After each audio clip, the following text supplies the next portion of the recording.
What's going on, YouTube? Welcome back to Therapist Logan's Reacts. Today we are back. Finally, I got Wi-Fi. I got this set up. I mean, not the setup, but I'm still on the floor, still working, trying to figure out how I want to do my desk setup, and still got to purchase that. But I know you guys have been patiently waiting, so I'm going to get this out to you. It's all right if I don't have the whole setup. I'll still work on that, but you'll have to make do with no green screen background. I appreciate it. But yeah, let's jump right into chapter 7. We finally got Wi-Fi. Let's go. Before he even had the test results, the doctor in Brussels glanced up from the form he'd asked me to fill out, and he said, "You have Lyme disease. We can run the tests, but I'm certain of it." I'd heard of Lyme in passing during my hours trawling the internet, but I'd never spent long diving into it. It was an extremely rare disease in the UK that you can get from tick bites, so it never really came across my radar. I sat there, puzzled for a moment. I said, can I get better? So it's interesting, like, here that, just jumping right into it, that this individual, the doctor said that he has Lyme disease, and having been so skeptical about, like, doctors and stuff in the past, his immediate thoughts, can I get better? It shows how driven and how focused Brent is kind of at this point. And again, having gone through what he's gone through, and I think typically up until this point, Lyme disease is the main thing, at least from my understanding from comments. So if I have that wrong, I'm sorry. I'm still, again, catching up a little bit. But from what I understand is that Lyme disease is what he has, and that, like, the underlying factors of it is that, like, that's what can lead to all the other things that he's been through, especially with the medications and whatnot.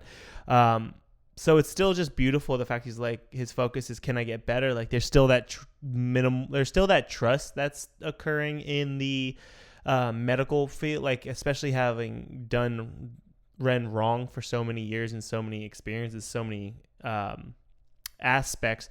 It's just, like, refreshing to see that he's still kind of, like, willing to, like, learn and try new things and hopefully, like, get different test results and stuff, and still kind of take it and be understanding, like, you know what I mean? Instead of just doing away with doctors completely, like, he still thought eventually that, like, it's going to get there. So it was really cool to see that. First thing that jumped out at me. He said that many people go on to recover, some don't. Right. I wanted to ask him so many questions, but my mind at that moment was totally blank. The test results eventually came back, sure enough, positive for Lyme and the co-infection Bartonella, along with many other biomarkers which suggested autoimmunity and immune dysfunction. My whole life I'd been waiting for this moment, to have something printed on a piece of paper that showed that I wasn't actually fucking crazy, that I could shove in the faces of anyone who'd made me feel like a hypochondriac or like a head case. But when the moment finally came, I felt numb. It was hard to rejoice. I had the lingering PTSD from the psychotic meltdown the year before, which made it pretty hard to break into the realms of happiness. Instead, I did what I always do. I got home and I took to the internet and I researched the best ways to escape. So he says a really important thing here, and he talks about feeling numb. And numb is such, like, a important, where is it? Made me feel like a hypochondriac or like a head case. But when the moment finally came, I felt numb. Yeah, so, like, here he says that he felt numb. And a lot of people, especially in my line of work, a lot of people believe numbness to be the absence of pain or absence of emotion, when in reality, a lot of the times when it comes to it, it's more of an overwhelmness where your brain short circuits, that you're feeling too many emotions all at once.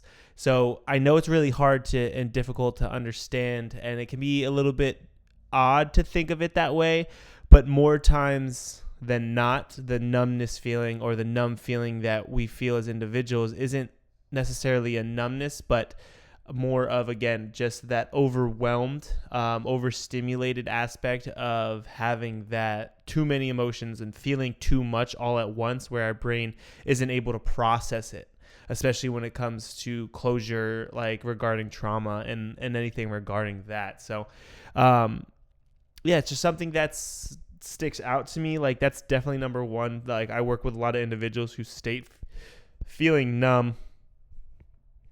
A lot of them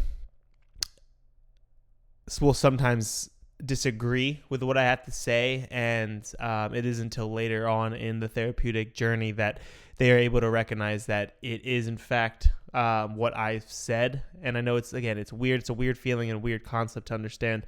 But until you're open to the idea, it's difficult to recognize what that numbness actually is and how it's occurring inside of you.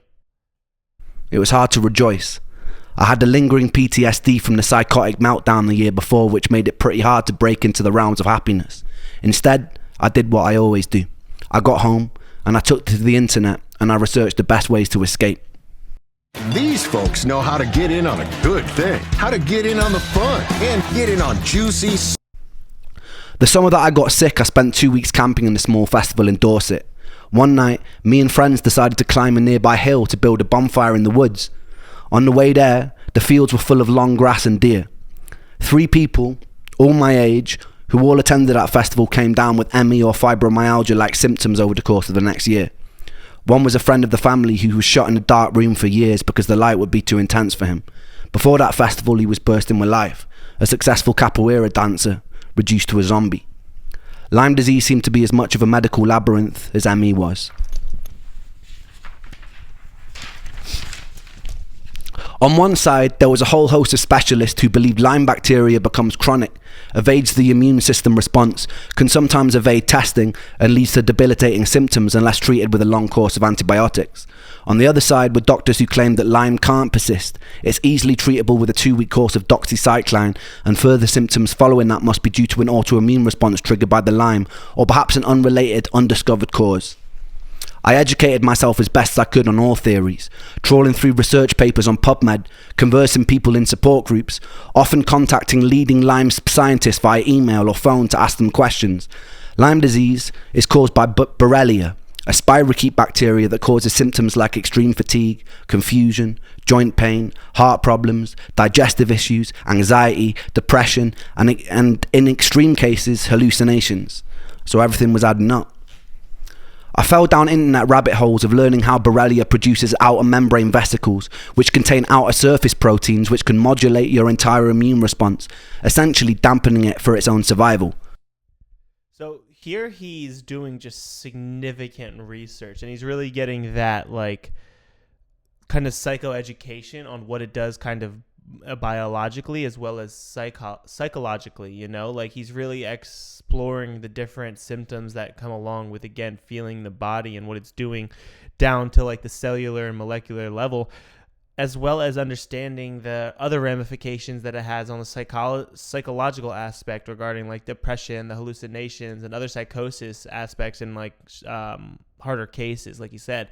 So like, again, just his ability to explore and process some of the information that he's just kind of like, again, on this own journey with not really being able to have like a full direction to run or really being able to be provided a lot of information. He has to do a lot of this self-research, which is great because it sounds like he's really done like a decent amount of research. And, you know, I mean, it sucks that he had to do it kind of on his own. But again, it really shows that push for feeling better is just so deep within his psyche. And again, just traversing the barriers that have been placed in front of him is just absolutely remarkable, and just shows how strong his will is, for sure. It was a truly insidious pathogen, a smart one out of a twisted horror sci-fi. There would be online groups claiming it was created in a lab in Plum Island off America and weaponized. Due to the widespread suffering it seemed to cause, and given how hard it was to treat, it was easy to see how people gravitated towards these sorts of superstitions and speculations. The main thing that made my head swim was the sheer number of treatment options, in part a byproduct of the cognitive dissonance in the medical industry at the time. There were countless antibiotic protocols, herbal protocols, immune system modulating protocols, wackier ones where people would be stinging themselves with bees or swallowing certain helminth parasites to modulate their immune systems. It was a wild west, and I wasn't so naive to be unaware that there were a lot of quacks in that space, selling people snake oil, financially taking advantage of desperation. So he points out a significant component that happens, especially with individuals. I see this, again, his dynamic's very different. He has a very biological, and again, a disease that was occurring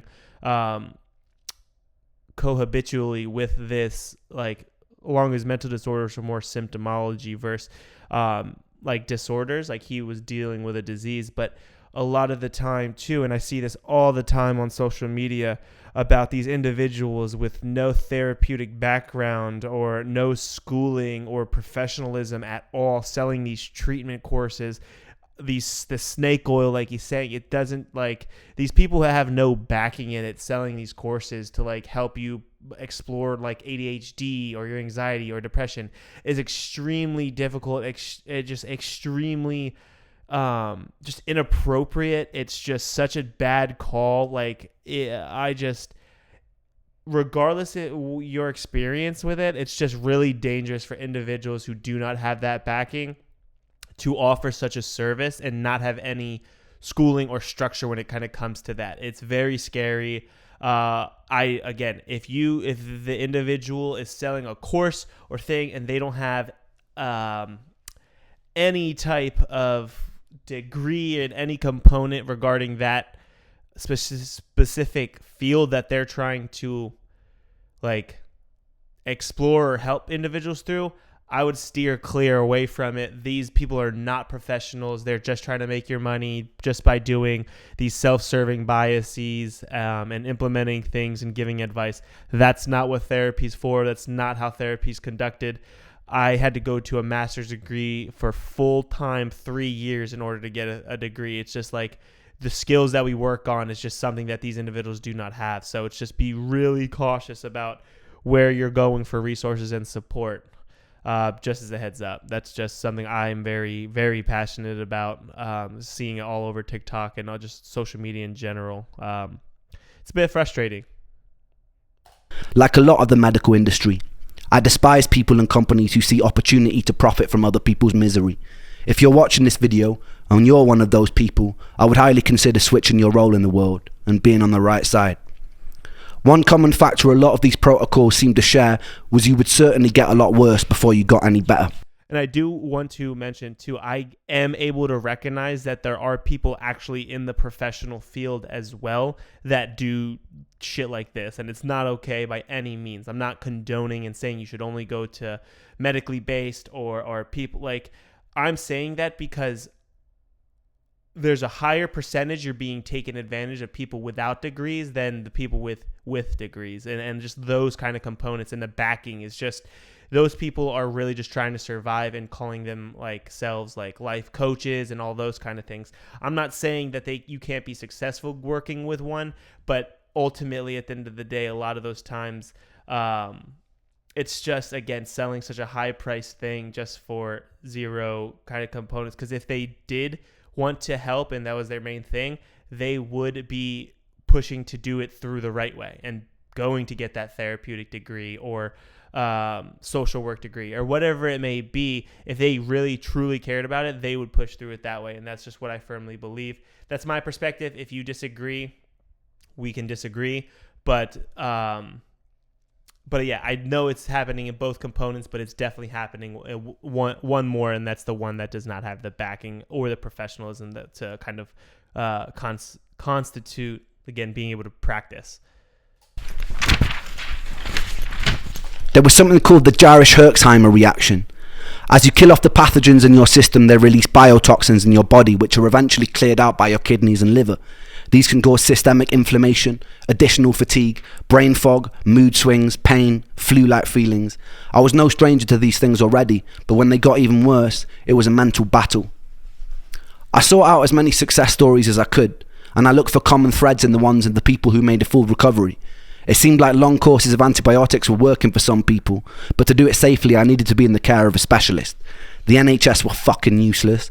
After multiple appointments, one with an infectious disease specialist, they told me the most they could give me was a couple-week course of doxycycline. I knew that probably wouldn't be enough. They told me chronic Lyme wasn't something that they recognised. I presented them with printouts of much of the research I'd gathered online for the most recent studies, which they dismissed. One of them told me I seemed obsessed, and they asked me if I thought about getting a hobby. I fantasized about dragging him by his tie across his desk and pressing a stapler into his skull. Then I politely got up and left. Doxycycline would lead to improvements for a short time frame, and then my symptoms would come creeping back. I tried many antibiotic and herbal approaches to treat the Lyme without much luck. I tried things like Rife treatment, which is essentially running an electromagnetic pulse through your body in hopes it will kill the bacteria. I was desperate. It seemed that America took Lyme disease far more seriously than the UK, which made sense as it was far more prominent there. I settled on a doctor called Dr. Jemsek over in Washington, and when I could, I would busk or I'd sell music online to raise money. My girlfriend at the time also ran a fundraiser, and my mum said that she'd also help contribute towards flights. It's not easy being sick and broke, but somehow we made it work. A week before I was due to fly out, something happened which changed my whole life. I've always been a believer in the good that you're putting out in the world coming back to you. Luck, therefore, is more of a karmic consequence.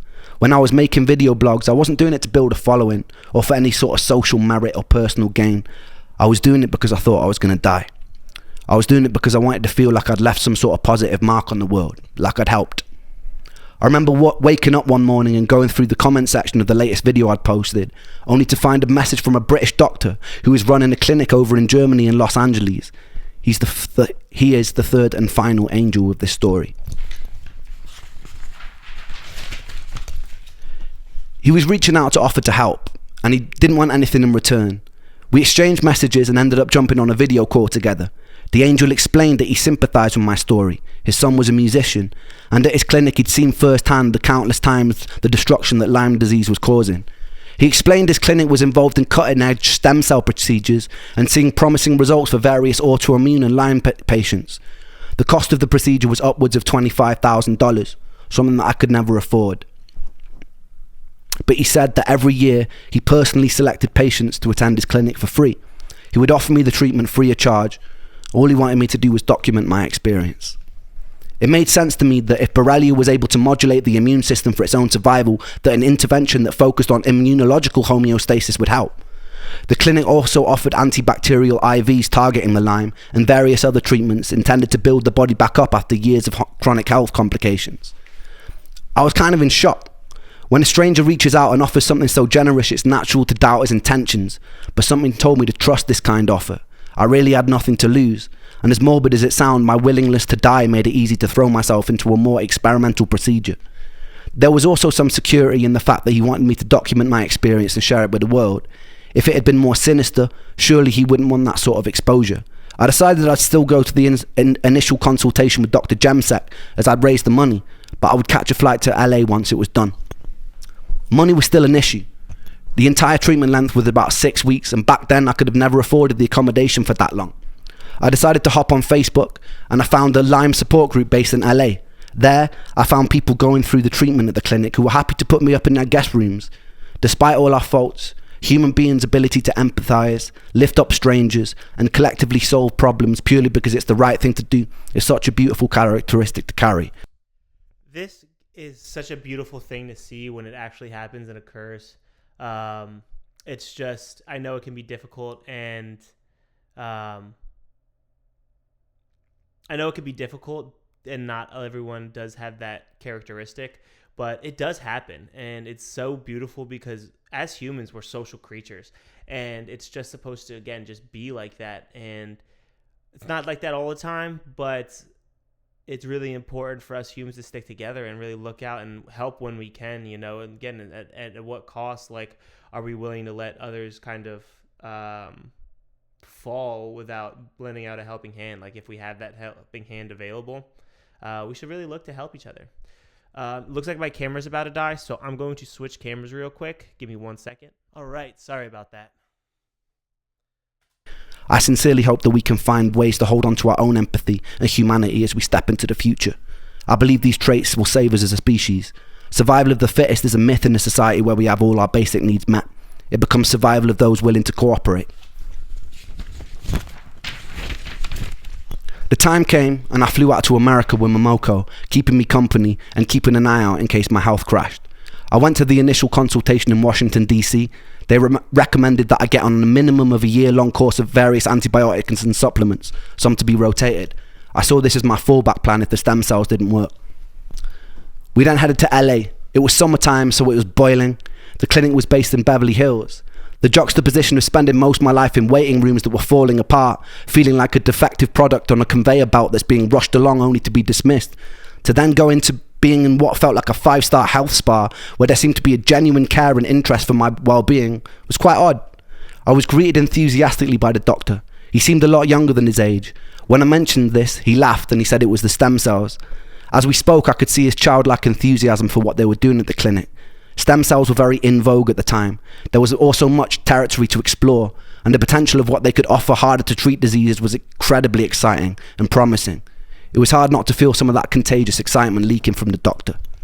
He explained that because I'd been sick and misdiagnosed for so long, it wasn't going to be easy. There was no magic fix. At times I might feel like giving up, but I should trust the process. So I did.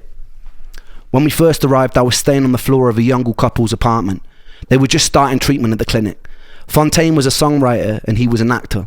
One night he asked me if I liked bikes, and then he took me out on the back of his Harley Davidson and drove at high speed through the hills surrounding LA. It was interesting talking to Fontaine about her experience. I'd found people I could relate to online, but very rarely did I meet people in person whose experience had mirrored my own.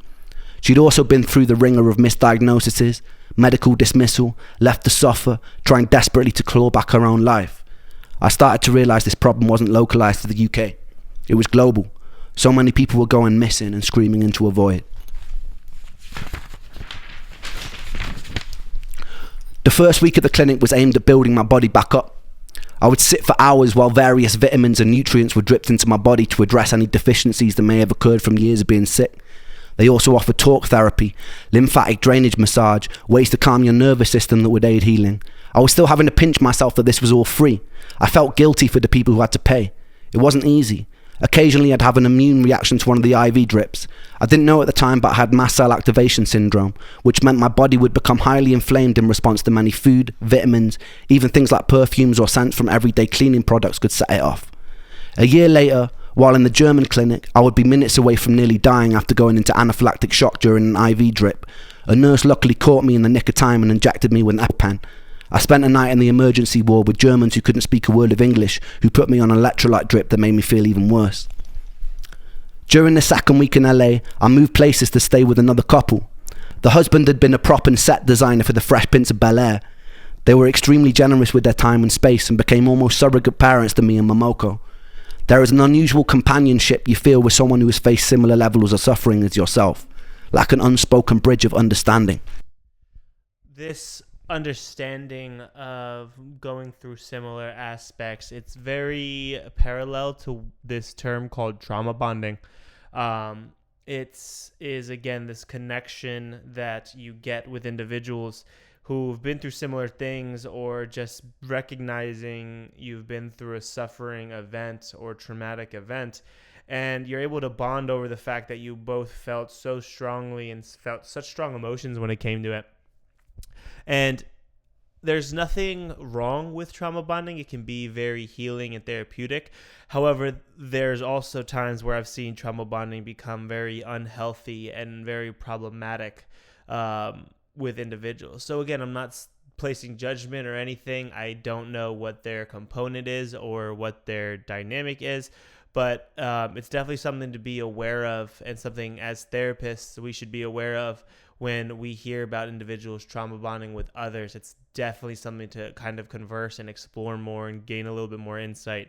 It's, again, don't place judgment. It's very important. If it's healing to the individual, it can be very healing, but it's just, it opens up more opportunities for more maladaptive things to occur, more maladaptive behaviors to be present. So it's just, again, something to be on the lookout for when when you see it or have an individual sharing with you, and just kind of going from there. So, but it seems like this was a very positive experience for Ren, as it seems, just based on his body language and his storytelling of this individual that he met. At the time, I was having difficulties with my girlfriend. I wanted her to come with me to LA, as this felt like a pretty pivotal moment in my life. It was a time where I really just wanted to feel safe, but she couldn't take the time off work. I think I felt a little bit funny about the fact Momoko had made the time and sacrificed her own work and she hadn't. She was being distant with me whenever we spoke on the phone, which frustrated me more and more. We ended up arguing a fair bit. I think this is the beginning of seeds that would soon grow into finding it extremely difficult to be in relationships in general. I usually feel pretty unlovable, extremely isolated, very antisocial. I felt alienated, often bitter that most people go through their lives not knowing what it's like to hurt every day. That they didn't appreciate the freedom their bodies allowed them as they should. To be alive and to not hurt is a blessing. To be alive and not hurt is all I want. The day of the stem cell transplant finally arrived, and I was nervous, as you would be getting a giant fucking metal rod shoved into your skin. The doctors offered me an anti-anxiety med, and I was never one to turn down free drugs. With autologous stem cell transplant, they take cells from your own fat, centrifuge them, and then do some magic science shit and then feed them back to you in an IV. To acquire these cells, they have to do liposuction. The issue was I was already skinnier than a shadow on a cloudy day. They would usually take the fat from the stomach, but as I had virtually no body fat, they had to go in through the back near my coccyx. They spent about 20 minutes sawing away at your insides and separating your muscle from fat. Then they inject you with a liquid that breaks it down and they suck it back out. Fresh for the stem cell harvest. There's a video of me drugged up and laughing as a needle as big as my forearm gets rammed into my back.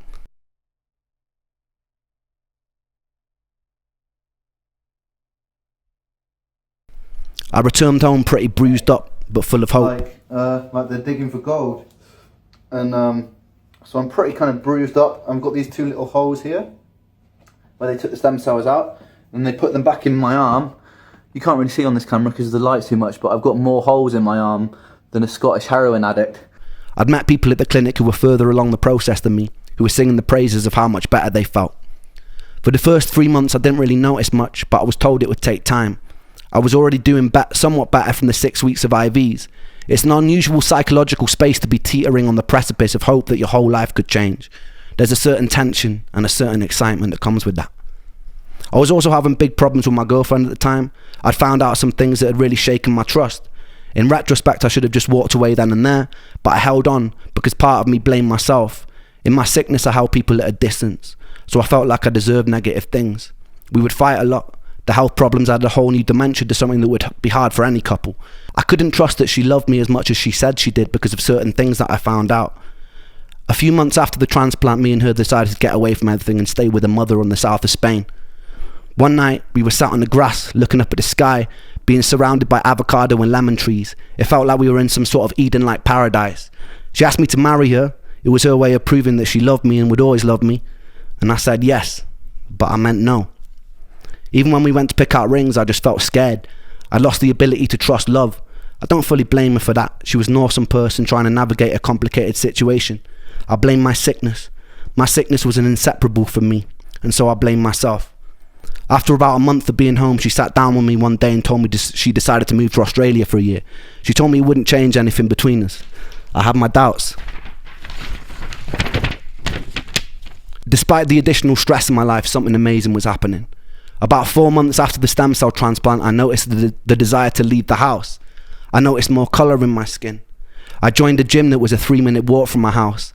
I started working out for the first time in years. Music started pouring back into my life. I was singing more. I was producing more. And this was all leading up to my favourite chapter so far. Wow. So the fact that it led up and just the desire and recognition of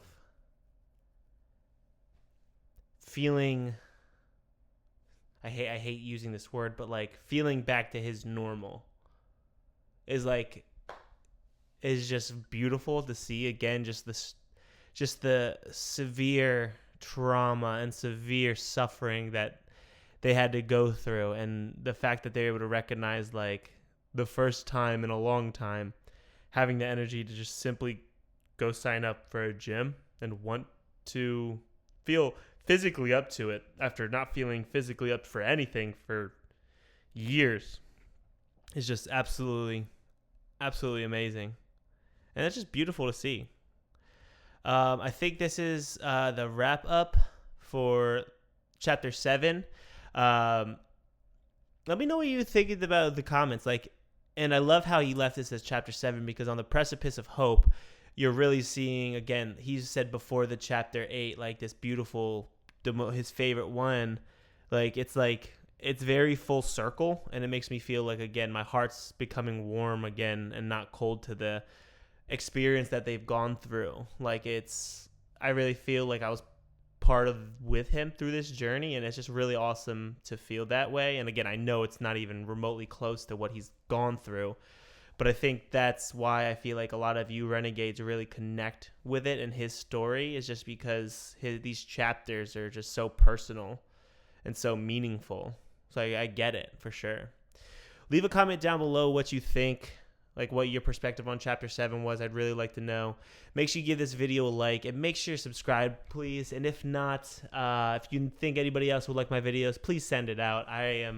We are really close. We're getting subscribers. We're just about to break 900, and then thousands the next one. So we just keep it going, and I just love getting these videos out to you and just knowing more about each and every one of you. So thanks for watching. Make sure you subscribe, and I'll catch you next video, and thank you for watching.